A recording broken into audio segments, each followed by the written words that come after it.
तो क्या तुम वहां धावा बोलने का इरादा रखते हो? मैंने चुभते हुए लहजे में पूछा। जेफ आया तो उस पर नींद बेहोशी की कैफियत तारी थी। मैंने उसे वाकयात को रीदने के बजाय उसे आराम से बिस्तर पर लिटा दिया और डॉक्टर को फोन करने के बाद आपने बड़े को उसकी वापसी की खबर दे डाली। उसे शुबहात से बचाए रखने के लिए मैंने ब्लैक हॉक को तुम्हारी कैद से जेफ मिलर के दिलेराना फरार की फर्जी कहानी सुनाई थी, जो चीफ तक पहुंचाती की। थोड़ी देर पहले चीफ ने मुझे फोन करके इस इमारत के बारे में जानने की ख्वाहिश जाहिर की है जहां से जेफ मिलर फरार हुआ है। जेफ मिलर ने ब्लैक हॉक से मेरी बात होने के बाद, मगर चीफ का फोन आने से पहले मुझे अपनी वापसी की असल रुदात सुना दी थी और मुझे अपनी संगीन गलती का एहसास हो गया था। मैंने चीफ को यह कहकर आर्जी तौर पर टाल दिया है कि अभी जेफ मुसक्कन दुआओं के जेरे असर गहरी नींद सोया हुआ है। वो बेदार होगा तो मैं उससे बात करके ब्लैक हॉक को रिपोर्ट दूंगा, मगर मैं परेशान हूँ। मेरा ख्याल है कि चीफ तुम्हारे ठिकाने पर खुद कोई कार्रवाई करने का इरादा रखता है। मैंने गलत पता बताया तो बहुत से बेगुनाह मारे जाएंगे। चीफ को शुबा हो गया तो हम दोनों बेमौत मार दिए जाएंगे। हम इस शहर में अजनबी हैं, तुमको हमारी मदद करनी चाहिए। मेरी तवक्का के ऐन मुताबिक वो अपनी मफरूजा कहानी के जाल में फंस गया था। मैंने खुशदिली से कहा मुझे जुज़वियात में तब्दीली का पूरा हक हासिल था। मैं अपने एक अहम ठिकाने से इतनी आसानी से दस्तबरदार नहीं हो सकता था, इसलिए मैंने जेफ को बेहोश करके रिहा करने का फैसला किया था। अब तुम ब्लैक हॉक को डिफेंस के एक नीम आबाद इलाके के किसी जेर तामीर मकान का हवाला दे सकते हो। जेफ की हालत अबतर थी, इसलिए वो मकान का पता और मुहल्लिफ को ज़ेहनशीन करने के बजाय वहां से निकल भागने के चक्कर में था। तुम्हारा चीफ डिफेंस के वसीउ अरीज रिहायशी इलाके में झक मारता रह जाएगा। तुम ठीक कह रहे हो, ये कहानी हमारी जान बचा सकती है। उसकी मुसरत अमेज आवाज सुनाई थी। मुझे ऐसा मालूम हो रहा है जैसे तुम मेरे हरीफ के बजाय हलीफ बन चुके हो। महदूद मफहूम में तुम्हारा यह कयास कुछ गलत भी नहीं है। गैरी हार्ट ने जवाब दिया। रासल मैडा ने तुम्हारे साथ बहुत दुरुस्त और सफाकाना रवैया इख्तियार किया था। तुम यकीनन उससे अपना बदला लेने के बारे में सोच रहे होगे। मैंने मोहतात लब लहजे में उसे उकसाना चाहा। ये मेरे और चीफ के बाहमी मुआवलात हैं, तुम्हें इन पर राय जानी का कोई हक नहीं है। यक बयक गैरी हार्ट का लहजा दुरुस्त और तुहीन अमेज हो गया। अपनी गुफ्तगू को हद से आगे मत बढ़ाओ, ये काम तो तुम खुद ही कर चुके हो। मैंने उसे याद दिलाया। तुमने मेरे साथ मिलकर चीफ के खिलाफ 2 साजिशें की हैं। पहले ब्लैक हॉक का फोन नंबर देकर जेफ मिलर की रिहाई का समझौता किया और अब मेरे ठिकाने के बारे में एक मफरूजा कहानी पर मुझसे मशवरा लिया है। मेरे पुरखलूस मदद के जवाब में तुम्हें भी खैर सगाली का मुजाहरा करना चाहिए। मैं जानता हूं कि अपने चीफ की असलियत से बाखबर होने के बाद तुम आसानी से उसका सुराग लगा सकते हो। यह नामुमकिन है।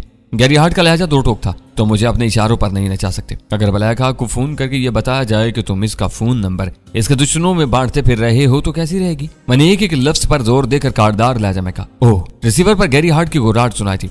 अब तुम मुझे ब्लैकमेल करोगे? ऐसे गंदे अल्फाज जुबान पर मत लाओ, मैंने उसको चिढ़ाने वाले अंदाज में कहा। शाइस्ता जुबान में इसे बकाए बाहमी कहते हैं। मैंने तुम्हारे मफादात पूरे किए, तुम मेरी जरूरियात पूरी करो। इस तरीके पर अमल करके हम दोनों ही आफियत में रहेंगे। रासल मैडा मेरा महबूब है, न तुमको इससे मोहब्बत है। ये तुम्हारा छोड़ा हुआ शोशा है कि हमारे चीफ के रूप में रासल मैडा है। शायद तुम अंदाजा नहीं कि ये हकीकत तुम्हारे लिए कितनी भयानक साबित हो सकती है। बेशुमार अरब और फलस्तीनी इसके खून के प्यासे हैं, लेकिन इन्हें आज तक इसकी शक्ल और सूरत का इल्म नहीं हो सका। वो ठोस अमली दुनिया का आदमी होते हुए भी किसी अफसानी किरदार की तरह हजारों पर्दों में रहता है। वो अमेरिका में हो या पाकिस्तान में, इस तक पहुंचना नामुमकिनात में से तुम्हारी खाम ख्याली है। मैंने उसकी बातों का मज़हक्का उड़ाते हुए कहा। चंद रोज पहले तक वो एलन के साथ उसी के घर में रह रहा था और एलन उसकी असली से वाकिफ था। मेरा उससे टकराव हो चुका है। उसके सितारे अच्छे थे कि वो जख्मी होने के बावजूद बच निकला, वरना तुम लोगों के पाइप बम के धमाके में उसके बदन के चीथड़े भी उड़ सकते थे। चाहो तो तुम अपने चीफ से मेरी इन बातों की तस्दीक कर सकते हो। तुम ऐसे कारनामे सर अंजाम दे सकते हो, मगर मैं ऐसी कोई कोशिश भी नहीं कर सकता। गैरी हार्ट की आवाज वाज़ेह तौर पर नर्म और धीमी होगी। शायद इसे अपनी कमजोरियों और नाजुक पोजीशन का अंदाजा हो गया था। वो कह रहा था हम लोगों के लिए वो शजरे ममनूक है। मैं जो कुछ जानता था वो तुमको बता चुका हूँ। जो काम मेरे बस से बाहर है वो मैं किसी भी सूरत में नहीं कर सकता। तुम्हारी धमकियां भी मुझे मजबूर नहीं कर सकेंगी। इसका मतलब यह हुआ कि तुम मेरे लिए रासल मैडा से नहीं टकरा सकते, लेकिन दूसरे काम कर सकते हो। मैंने एक फौरी ख्याल के तहत गैरी हार्ट से सवाल किया। सच पूछो तो मैं तुम्हारे लिए कुछ भी नहीं करना चाहता। तुमने जेफ मिलर के सिलसिले में मुझे बहुत चालाकी के साथ जज्बाती शिकंजे में जकड़ाए। पहले उसकी नीम सोख्ता पिंडली मुझ तक पहुंचाई, फिर तशद्दुद करके उसका हशर खराब किया और आखिर में उससे मेरी बात करवा दी।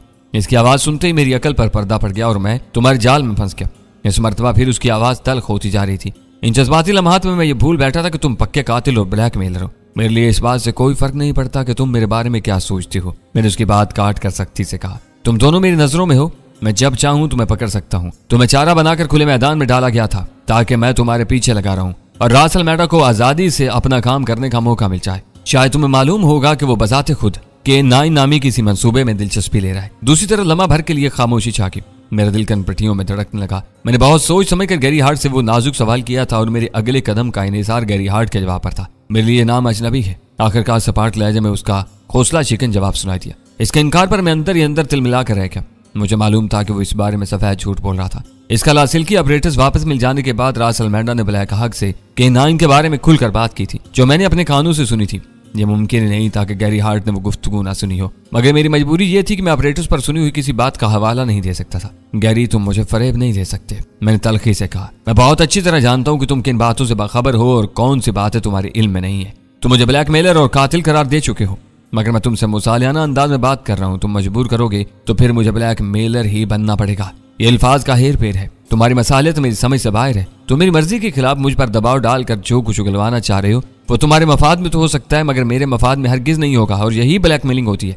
अभी मैंने तुमको सिर्फ ब्लैक हक का फोन नंबर दिया था और तुम मुझे इसकी मुखबरी की धमकी दे रहे हो। मैं जानता हूं कि मैं तुमसे जितना खुलूंगा इस कदर फंसता चला जाऊंगा। बात समझने की कोशिश करो गैरी, हम दोनों एक दूसरे के दोस्त या रिश्तेदार नहीं है, हमारे सिर्फ मफादात मुश्तरक हैं। इसके दखल अंदाज होते ही मैंने तेजी से उसके बाद काट कर अपनी तस्दीक करते हुए कहा, या यूं समझ लो कि हमारे मफादात एक दूसरे से मुतसादिम हैं, इसलिए हमारी सारी बातें मफादात के गिर्द घूमती रहेंगी। ये तुम्हारी बदकिस्मती है कि इस मामले में मुझे तुम्हारे ऊपर बालादस्ती हासिल है। तुम ताउन नहीं करोगे तो रास अल्मेडा को नुकसान पहुंचाने के लिए मुझे तुम्हारे लिए भी मुश्किलात पैदा करनी पड़ेगी। थोड़ी देर पहले तुम मुझे अपना शरीफ दुश्मन करार देकर मेरे रवैये की तारीफ कर चुके हो। यूं समझो कि जेफ मिलर की जान बख्शी का हिसाब बेबाक हो जाएगा। इसके बाद तुम्हें इख्तियार होगा कि तुम मुझे देखते ही कोई रायत दिए बगैर हलाक कर दो। मैं तुमसे कोई शिकवा नहीं करूंगा। तुम रास अल्मेडा को भूलकर अचानक K9 के पीछे क्यों पड़ गए हो? गैरी हार्ट की आवाज शिकस्त खौरदा सी होगी। मैंने इन कागजात के बारे में सुना, लेकिन वो मेरी दस्तरस से बाहर है। कागजात के लफ्ज पर मैं बुरी तरह चौंक पड़ा। गैरी हार्ट के इस इशारे से जाहिर हो रहा था कि रास अल्मेडा की कोई जुबानी कलामी साजिश नहीं थी, बल्कि वो कोई तहरीरी मंसूबा था। मुझे इन कागजात की एक नकल दरकार है। मैंने अपने लहजे से किसी किस्म की हैरत का इजहार किए बगैर पूरे सुकून से मुतालबा किया। इस काम के बाद मैं तुम पर किसी काम के लिए दबाव नहीं डालूंगा। मुझे बहलाने की कोशिश मत करो। मैं जानता हूं कि तुम्हारा अगला मुतालबा ज्यादा सख्त होगा। मुझे एतराफ है कि मैंने K9 का जिक्र सुना है, लेकिन मुझे नहीं मालूम कि वो कागजात कहाँ हैं। मैं तुमसे कोई वादा नहीं कर सकता। मैं तुमसे वादा नहीं, सिर्फ ताउन की यकीन दहानी चाहता हूँ। क्या तुम ये बता सकते हो कि तुमने K9 का जिक्र कहाँ और किस जुबान से सुना था? हो सकता है कि मैं अपने जराए से इस बारे में कामयाबी हासिल कर लूं। ऐसी सूरत में तुम्हारी खुद ब खुद गुलखुलासी हो जाएगी। ये मुझे याद नहीं। उसने एक मरतबा फिर सफेद झूठ बोला। मेरा ख्याल है कि मैंने वाशिंगटन में K9 के बारे में कुछ उड़ती उड़ती बातें सुनी थी। अब मैं अपने ज़हन पर जोर देने के साथ जेफ मिलर से भी तबादला ख्याल करूंगा। मुझे कोई बात याद आ गई या कोई सिरा मिल गया तो मैं फौरन तुम्हें मुतल्ला कर दूंगा। तो मुझे अपना फोन नंबर दे दो। उसकी मकारी पर मेरा खून खौल उठा। वो K9 के बारे में अनजान बनने के साथ साथ नाहित मासूमियत से मेरा सुराग हासिल करना चाह रहा था। शायद वो इस वक्त भूल रहा था कि उसका मद्दे मुकाबल इतना अहमक नहीं है। मैंने भी ताव खाए बगैर बहुत सादगी से कहा, जेफ मिलर तुम्हें बताएगा कि मैं अपने फोन वाले ठिकाने पर ज्यादा वक्त नहीं गुजारता। जेफ ने पूरी एक रात वहां तनहा रहकर गुजारी थी। मैं जहां रहता हूँ वहां फोन की सहूलत नहीं है। तुम मुझे वक्त दे दो, मैं तुम्हें दोबारा फोन कर लूंगा। यह हाफजे की बात है। हो सकता है कि अभी तुमसे बात खत्म करते ही मेरे ज़हन में रोशनी का कोई कूंदा लपके और मुझे हर बात याद आ जाए, और ना आए तो कई दिनों तक याद ना आए। ये मेरा वादा है कि K9 के बारे में मेरा जहन ताज़ा हो गया तो मैं तुमसे कोई बात नहीं छुपाऊंगा। तुम्हारी बातों से जाहिर हो रहा है कि तुम हेर फेर करने के चक्कर में हो, मगर मैं तुम्हें सोचने का एक मौका देना चाहता हूँ। तुम अच्छी तरह सोच लो। हो सकता है कि किसी वक्त तुम्हारे चीफ या ब्लैक हक ने इस बारे में कोई बात की हो। मैं कल किसी वक्त तुमको दोबारा फोन करूंगा। मैं उसे खौफ और बेयकीनी की कैफियत में मुब्तला करना चाह रहा था, इसलिए मैंने उसका जवाब सुनने की जहमत किए बगैर अचानक फोन का सिलसिला मुनक़ता कर दिया। वीरा ने भी रिसीवर क्रैडल पर रख दिया। गैरी हार्ट ने अपनी सारी उम्र घाट घाट का पानी पिया है। वो जेफ मिलर की जिंदगी बचाने के वास्ते वाकई जज्बाती रूह में बह गया था, पर न वो इतनी आसानी से गिरफ्त में आने वालों में से नहीं है। वीरा ने मायूसी के आलम में कहा, वो किसी भी कीमत पर K9 के बारे में जुबान नहीं खोलेगा। तुम देखती जाओ, अभी मेरे पास और भी रास्ते हैं। मैंने पूरे एतमाद से कहा, ब्लैक हक का फोन नंबर मेरे पास मौजूद है। कल सुल्तान शाह मुतलका टेलीफोन एक्सचेंज में जाएगा और वहां के किसी एहलकार को चंद नोट देकर ब्लैक हक का पता निकाल लाएगा। फिर तुम देखना। मेरी बात टेलीफोन की घंटी बजने की वजह से अधूरी रहेगी। मैंने गैर इरादी तौर पर हाथ आगे बढ़ाया था, लेकिन मुझसे पहले सुल्तान शाह ने रिसीवर उठा लिया। मैंने झपट कर वीरा वाले इंस्ट्रूमेंट का रिसीवर उठा लिया। अच्छा हुआ कि तुम्हारा फोन आ गया। सुल्तान शाह दूसरी तरफ की आवाज सुनकर चहका। वीरा, काफी देर तक तुम्हारा नंबर मिलाती रही, लेकिन तुम्हारी लाइन मसरूफ थी, और अब काफी देर से तुम्हारा नंबर अंगेज था। अव्वल खान की शनासा आवाज मेरे कानों से टकराई। ये बताओ कि इस वक्त दैनी कहाँ है? यही फ्लैट में मौजूद है। सुल्तान शाह ने मुझे आंख मारकर माउथ पीस में कहा, चाहो तो मैं लम्हा भर में उसे फोन पर बुला सकता हूँ। वो तुम्हारी तरफ से बदतरीन खलिश का शिकार हो चुका है। इसे बुलाने की जरूरत नहीं। अव्वल खान की आज लाना आवाज सुनाई थी। मुझे यकीन है कि वो मेरी मजबूरी को समझ रहा होगा। इसे कहो कि वो घर पर रहे। कुछ अहम अफराद आज रात उसे मिलने के ख्वाहिशमंद है। मैंने हाथ के इशारे से सुल्तान शाह को इनकार करने की हदायत की और माउथ पीस में कहने लगा, मैं तुम्हारा पैगाम डैनी तक पहुंचा दूंगा। घर पर रहना या ना रहना उसकी मर्जी पर मुनहसिर होगा। आजकल उस पर कनूतियत और उदासी ने हमला किया। वो बात बात पर हम लोगों से लड़ रहा है। हो सकता है कि तुम्हारे पैगाम के रद्द अमल में वो इसी वक्त फ्लैट छोड़कर शहर की सड़कें नापने निकल जाए। हम में से कोई भी उसे नहीं रोक सकेगा। हो सकता है कि वो मेरी वजह से ज़हनी परागंदगी में मुब्तला होकर ऐसी ऊटपटांग हरकतें करता फिर रहा हो। मैंने उसकी बात पूरी ध्यान से सुनी थी, लेकिन इस वक्त बात ज़हन में डैनी के सवाल का कोई जवाब नहीं था। मैं इससे गैर ज़रूरी बात करके अपने फराइज़ मनसबी से बेमकसद इनराफ नहीं कर सकता था, इसलिए मैंने कुछ कहे बगैर फोन बंद कर दिया था। मगर उसका यह सवाल मेरे जहन में बैठ चुका था। मैंने फौरन इस पर काम करना शुरू कर दिया। इसका मतलब है कि अब तुम डैनी के सवाल का जवाब हासिल कर चुके हो? नहीं, मेरे लिए अव्वल खान का जवाब मायूस कुन साबित हुआ। वो कह रहा था, म्यूनिसिपल रेफरेंस लाइब्रेरी बंद हो चुकी है। मैं अपने दोस्त के घर के फोन नंबर से लाइल्म हूँ। मेरा बदन तेज बुखार में फुनक रहा है और आंखों के सामने तारीख दायरे नाच रहे हैं। मैं पाक कॉलोनी में अपने दोस्त के घर खुद तो पहुंच सकता हूं, मगर उसके पते से वाकिफ नहीं हूं। इस वक्त मेरी बीमारी मेरी पैरों की जंजीर बन गई है, मगर फिर भी मैंने अपनी सारी कोशिशें की हैं। यही नहीं का नतीजा है कि कुछ लोग डैनी से मिलना चाहते हैं। मालूम होता है कि हेरोइन का माली जहर एक बार फिर हमारे अहम कौमी मंसूबे की जड़ों में सराहियत होने वाला है। इस वक्त डैनी को इश्तियाल और गुस्से के बजाय तहम्मुल से काम लेना चाहिए। मेरा ख्याल है कि ये बातें तुम ही उसके दिमाग में बिठा सकती हो। वो तुम्हारी बात नहीं टालेगा। अगर ये उसकी जिद है तो मैं अपनी हार मानता हूँ। उसे फोन पर बुला लो। अव्वल खान की आवाज पर नकाहत गालिब आ गई। मेरे रिसीवर में माउथ पीस नहीं था। मैंने वो गजाला को थमा दिया और पलट कर सुल्तान शाह से रिसीवर ले लिया। मैं डैनी बोल रहा हूँ। मैंने सर्द और सपाट लहजे में वो फिक्रा अदा किया तो मुझे खुद ही अपनी आवाज अजनबी मालूम हो रही थी, लेकिन अव्वल खान के दिमाग में समाये हुए फर्ज शनासी के भूत को उतारने के लिए मेरा वो रवैया नागुज़िर था। सुना है कि तुम मुझसे बहुत नाराज हो। शायद तुम्हारी ये खफगी वजह है। मैं अपनी किसी भी गलती पर तुमसे माफी चाहता हूँ। मैंने अब तक जो कुछ किया वो मेरे और तुम्हारे मफाद में था। इस तमहीद की कोई जरूरत नहीं। मैं समझता हूँ कि तुम एक जिम्मेदार अफसर हो। तुम्हें कातलों और मुजरमों से दूर ही रहना चाहिए। आग और तेल यकजा हो जाए तो सब कुछ जल कर खाक हो जाता है, कुछ भी बाकी नहीं बचता। तो मुझे सिर्फ यह बताओ कि इस वक्त तुमने अपनी एहतियात को खैर बात कहकर मुझे फोन पर क्यों बुलाया? उसकी बात काट कर बेरहमी से अपने दिल की भड़ास निकालता ही चला गया। अव्वल खान ने मुझे टोकने या रोकने की कोशिश नहीं की। मुझे तुमसे ये उम्मीद नहीं थी। मेरे खामोश होने पर अव्वल खान बोला तो उसकी आवाज रोंदी हुई थी। मैं अपने दिल की गहराइयों से तुम्हारा मद्दाह हूँ। मैंने तुम्हें कातिल और मुजरिम तो क्या कभी बुरा भी नहीं समझा, लेकिन मैं अपने फर्ज से मजबूर हूँ। मैं अपनी कलाइयां तोड़ने की हिम्मत नहीं रखता और न अपने हाथों से तुम्हें हथकड़ियां लगा सकता हूँ। मैं तुम्हें बता चुका हूँ कि मुझे अपनी मुलाजमत पर बहाल करके तुम्हारी गिरफ्तारी पर ममूर कर दिया गया है। मैं इस कड़े इम्तिहान में सुरखरू रहना चाहता था। अपने फर्ज से मुंह मोड़े बगैर दोस्ती निभाने की कोशिश कर रहा था, लेकिन तुमने इस वक्त मेरा पिंदार तोड़ दिया। तुम्हारी जिद की वजह से मैं तुमसे बात कर रहा हूँ, वरना इस वक्त भी हालात चूं कि तुम है। मैं तुम्हारी दिल आजारी पर माफी चाहता हूँ। ये बातें बाद में हो सकती हैं। ये बताओ कि इस वक्त तुम मुझसे क्या चाहते हो? मैं कोशिश के बावजूद अपने लहजे में कोई गर्मजोशी पैदा करने में कामयाब नहीं हो सका। K9 के सिलसिले में आज रात कुछ लोग तुमसे मिलना चाह रहे हैं। वो कौन है और मुझसे कहाँ मिलना चाहते हैं? मैंने उसी लहजे में पूछा। वो जिम्मेदार लोग हैं और तुम्हारे घर पर आएंगे। अव्वल खान ने कहा, गाजी इनका पासवर्ड होगा। पासवर्ड का जिक्र आते ही मेरा माथा ठिनक गया और मैंने सख्ती से कहा, मैं किसी पासवर्ड को नहीं मानता। तुम इनके साथ मौजूद हुए तो मेरे घर के दरवाजे खुल जाएंगे, वरना इन्हें दरवाजे से लौटा दिया जाएगा। यह मसलहत और मजबूरी है। मैं इनके साथ नहीं आ सकता। उसने मुझे समझाना चाहा। तुम्हें अंदाजा नहीं है कि इस वक्त मेरे गिर्द कैसा भयानक जाल बुना हुआ है। मैं इतनी पेशरफ्त में सिर्फ इसलिए कामयाब हो सका कि बीमारी की वजह से घर में पड़ा हुआ हूँ। इस हालत में मैं खुद भी घर से नहीं निकलना चाहता। ये कैसे जिम्मेदार अफराद हैं जो मुझसे मिलने के लिए आना चाहते हैं, लेकिन मसलहतों और मजबूरियों की जाल नहीं तोड़ सकते? ये लोग तुम्हें साजिशों का ईंधन बनने से नहीं बचा सकते। वो रासल मैंडा से किस बलबूते पर टक्कर लेना चाह रहे हैं? तुम्हारे बगैर कोई भी इधर आया तो मायूस होकर लौटेगा। तुम रास्ते का कोई बेनाम पत्थर नहीं हो जिसे हर शख्स ठोकरें मारकर इधर उधर लुढ़काता रहे। K9 के सिलसिले में हम चारों भी बहुत कुछ कर सकते हैं और मैंने इसकी दाग बेल डाल दी है। कोई और हमारे साथ आना चाहता है तो मेरी पहली शर्त यह है कि तुम्हारा वकार बहाल कराने के बाद आए। मैं चोरों और दुश्मनों के हाथों में फंस कर बेबस होने वालों से रत्ती बराबर भी ताब नहीं करूंगा। तुम बेलगाम हो रहे हो। अव्वल खान ने मुझे तंबीह की। तुम्हारे पास आने वाले मेरे मसाइल के जिम्मेदार नहीं है, वो अलग ही कहानी है। ये लोग हमारे हमदर्द और हमनवा हैं, तुम्हारी इज्जत करते हैं। तुमने इस मुल्क को हेरोइन फरोशों की भयानक और नित नई साजिशों से बचाने के लिए जो भरपूर किरदार अदा किया है, इसका एहतराम करते हैं। उन्होंने मेरी बातों को अहमियत दी है। इन्हीं असबाब की बिना पर वो तुमसे मिलना चाह रहे हैं। K9 की तरह तुम्हारा मसला भी मेरी नजरों में बहुत अहम है। मैंने कहा, इसे सिर्फ अव्वल खान का मसला मत समझो। ये पाकिस्तान के हर दर्दमंद हिसास और फर्ज शनासियारी का मसला है। कब तक अच्छे लोगों के गले में शकूक शुबात के तोक डालकर इनकी पेशकदमी के रास्ते मस्तूद किए जाएंगे? कुछ लोगों ने अपनी कुर्सियां बचाने के लिए तुमको रासल मैडा के मफादात का अलाकार बनने पर मजबूर कर दिया है। क्या ये जिल्लत और बेजमीरी की इंतहा नहीं है कि तुम गलत बात को सही और सही बात को गलत कहने पर मजबूर कर दिए गए हो? तुम ठीक कह रहे हो। अव्वल खान की धीमी और पुरतशवीश आवाज उभरी। मैंने अपने मामले पर इस जाविये से सोचा ही नहीं था। स्पेशल टास्क फोर्स को अल्बर्टो वेल्सा जैसे गद्दार से पाक किया जा चुका है, तो फिर ऐसे मसलहत अमेज फैसलों का कोई जवाब नहीं रहता। आज मैं अताब में हूँ, कल दूसरों के साथ भी ऐसी कहानियां दोहराई जा सकती हैं। मुझसे गलती ये हुई कि मैंने अपने दोस्तों से तुम्हारी और K9 की बातें की, लेकिन अपनी मजबूरियों का कोई जिक्र नहीं किया। इन्होंने मुझे साथ लेकर तुम्हारे घर आने का इरादा जाहिर किया था, लेकिन मैंने खुद ही शदीद अदालत का बहाना करके इनसे मुआजरत कर ली। ये मेरा मिजाज नहीं है। मुझे 4 कंधों पर सवार होकर स्ट्रेचर पर भी आना पड़ा तो मैं जरूर आऊंगा। अगर K9 मिशन का ताल्लुक एटमी बिजली घर से ही है तो मैं दूर रहकर तमाशा नहीं देख सकता। मैं आऊंगा और जरूर आऊंगा। इस वक्त तुमने मुझे झिंझोड़ कर रख दिया है। शायद हमारी सफों में अल्बर्टो वेल्सा के बाद भी कोई काली भेड़ बाकी रह गई है। रास अल्मेडा का सर तोड़ने के साथ साथ हमें इसकी भी सरकोबी करनी पड़ेगी। अपने दोस्तों से दोबारा बात करो, मैं तुम्हारे पैगाम का मुंतजिर रहूंगा। मैंने कहा मुझे अब बात खोल ही देनी चाहिए। वो मिलिट्री सीक्रेट सर्विस वाले हैं।